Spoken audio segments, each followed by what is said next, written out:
Better start from Coleman this time, but Curdy's already into his running. Simbini with a bit of work to do, but now Coleman in that middle phase coming through really nicely. But back comes Simbini on him. Simbini's going to take it. Simbini takes it on the line. 10.01, matching his previous best this season. We'd heard that he was in good form.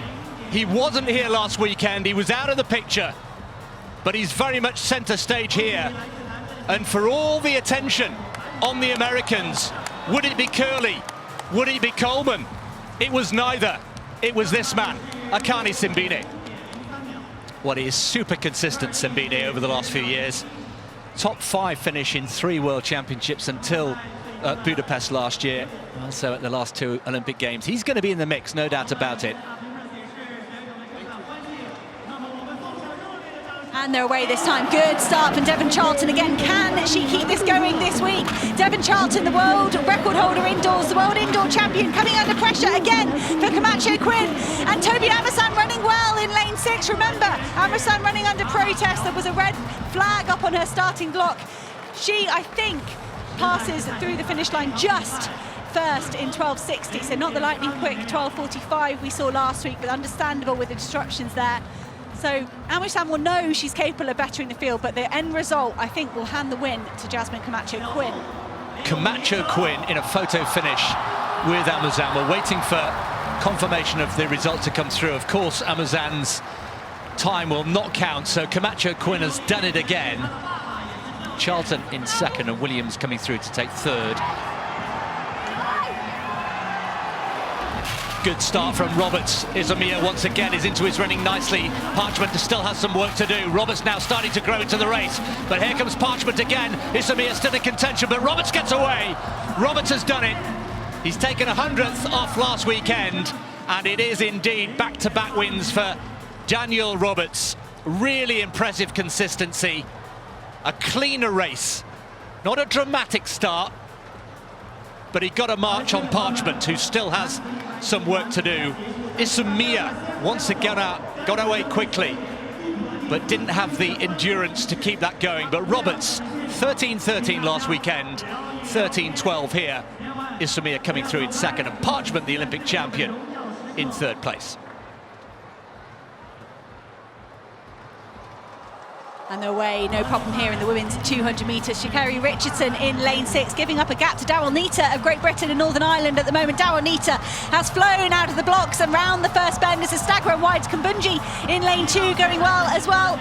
There's that Navia battle giving chase from lane 4, but Daryl Neita of Great Britain and Northern Ireland in her season opener goes 22.62. That's a win against a high quality field. Some women that have been in China all week preparing for this race. Daryl Neita didn't do Xiamen last week. She's dealt with the travel and the jet lag this week, and she's dealt with it wonderfully. Wow, what a statement that is. Daryl Neita, first Diamond League of the year. That is a statement. There was clear daylight. I think she was even shutting down to a certain extent. Battle coming through for second, and Richardson, you have to say, is going backwards on last week. Is it around the track? 12 and a half laps.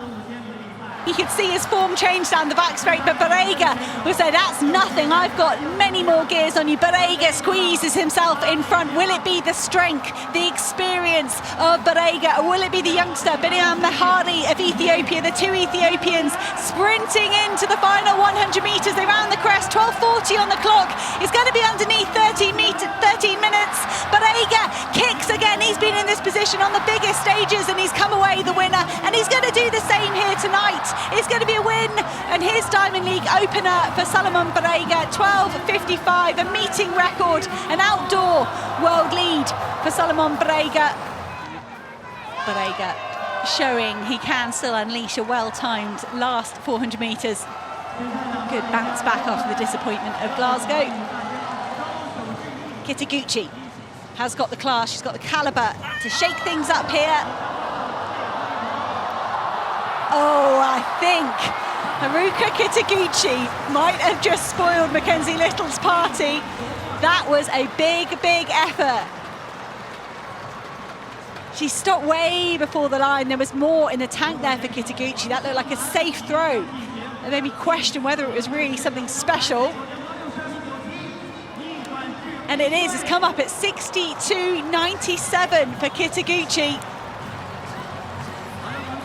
That is going to be the lead. She's added some half metre or so to Mackenzie Little.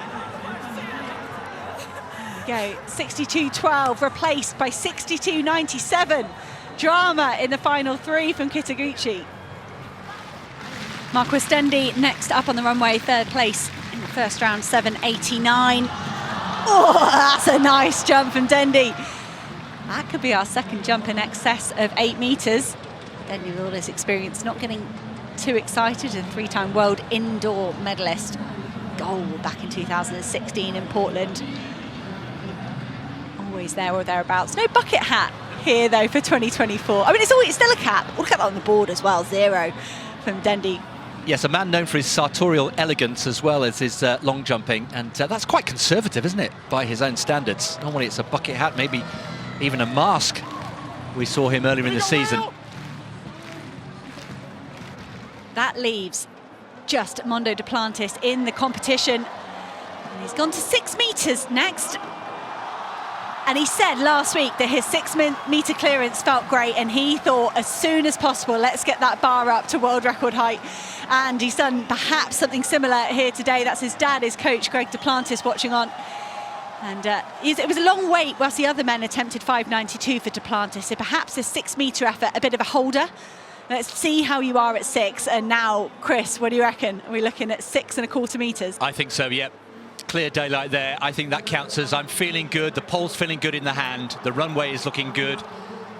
And I think that's enough of a convincing clearance at 6. Now, if we wind back 7 days, from 6, he went straight to 6.24, didn't he? Will he go to 6.25 from here?